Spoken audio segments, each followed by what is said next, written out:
Halo semuanya, perkenalkan saya Cornelia Kidi. Kali ini saya akan membuat video tentang bagaimana cara menganalisis regresi linear berganda. Jadi, sebelum kita memulai menganalisis, perlu kita ketahui apa itu regresi linear berganda.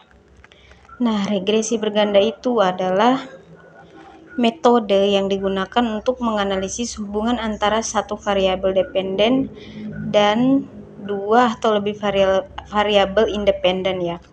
Jadi regresi linear berganda ini adalah model regresi yang melibatkan lebih dari satu independen ya. Nah, sekarang apa tujuan apa tujuan menganalisis regresi linear berganda? Nah, tujuannya adalah untuk mengetahui pengaruh variabel independen terhadap variabel dependen. Nah, sekarang kita sudah tahu nih tentang regresi linear berganda. So, mari kita mulai menganalisis video regresi linear berganda. Nah, di sini saya sudah siapkan satu contoh soal atau studi kasusnya. Ya, di sini ada X1, X2, dan Y.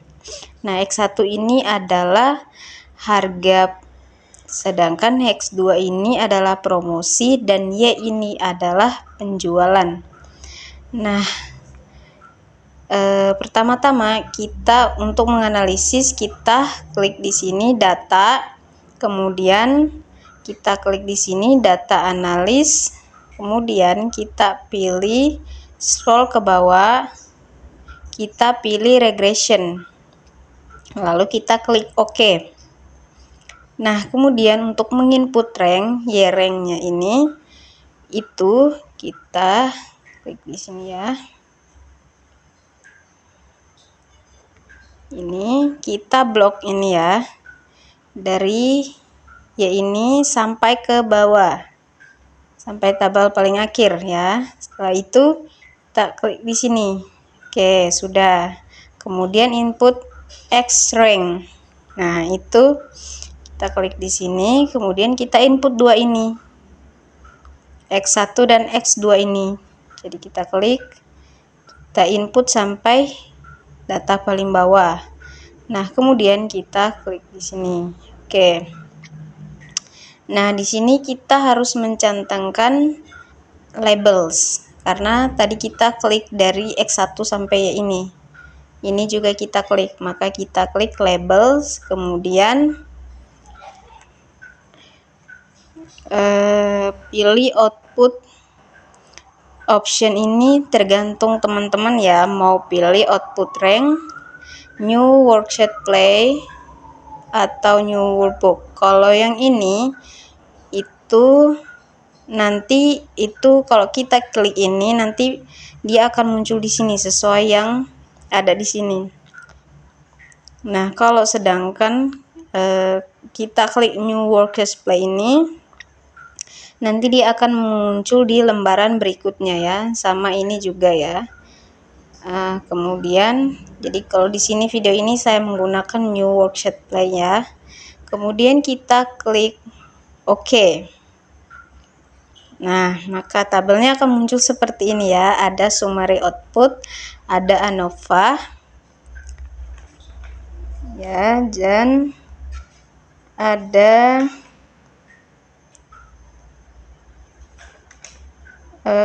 korelasinya ya di sini, di bawah sini confidence intercept nih. Nah, sekarang mari kita mulai menganalisis ya di sini. Mari kita mulai menganalisis. Nah, di sini saya sudah sediakan ini output summary output regression statistik.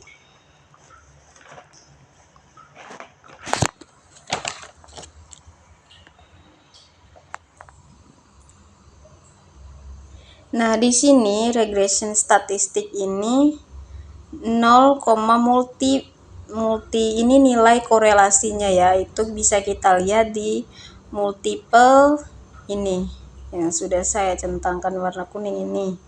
Ini nilainya adalah 0,765.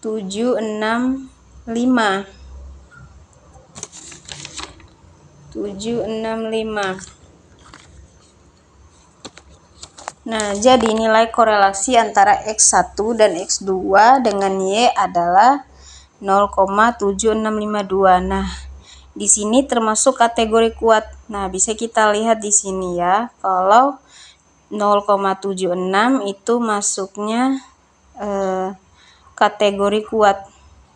76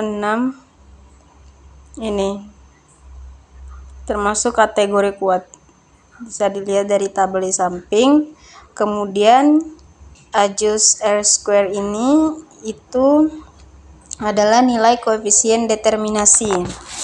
Nah, nilai koefisien determinasinya berapa? 0,4672 atau 46,72% ya, yang berarti bahwa X1 dan X2 ini menjelaskan Y sebesar 46,72%. Nah, sisanya dipengaruhi oleh faktor lain.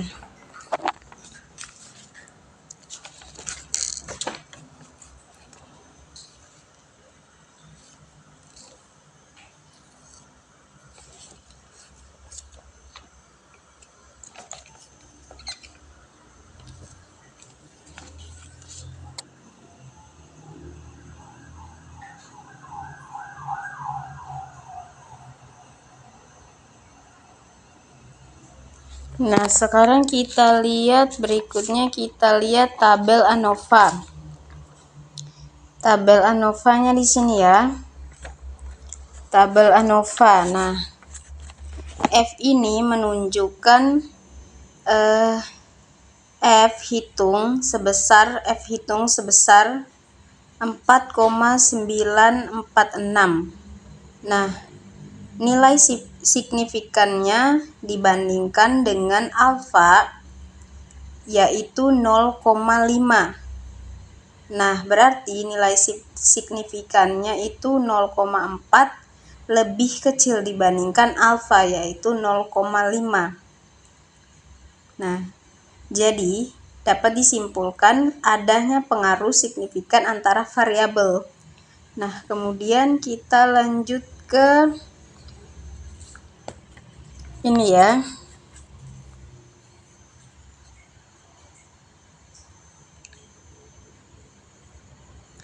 Kita lanjut ke uji T. Nah, kolom T start ini merupakan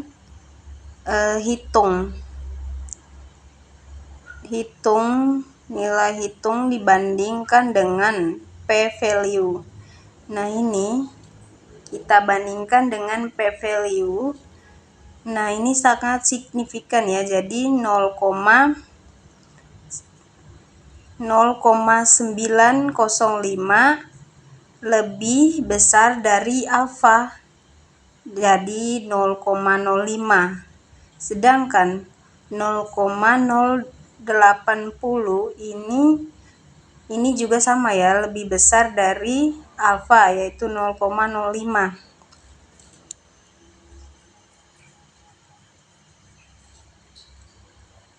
Nah, kemudian kita yang T star ini itu nilainya 0,1230, kemudian bawahnya 2,0427 ya. Terus yang confident ini, dari confident ini interceptnya kita dapat 5,70, X1 nya 0,121, X2 nya tadi kita dapat nilai 2,708. Nah, berarti Y-nya kita dapat 5,70 tambah 0,12 X1, yang ini ya X1, tambah 2,708 X2 ya ini. X1 ini itu adalah variabel. Nah, maka kita dapat X1 ini variabel yang tidak signifikan mempengaruhi Y. Sedangkan variabel X2 tidak signifikan mempengaruhi Y. Oke, jadi seperti itu cara menganalisisnya video tutorial kali ini. Terima kasih.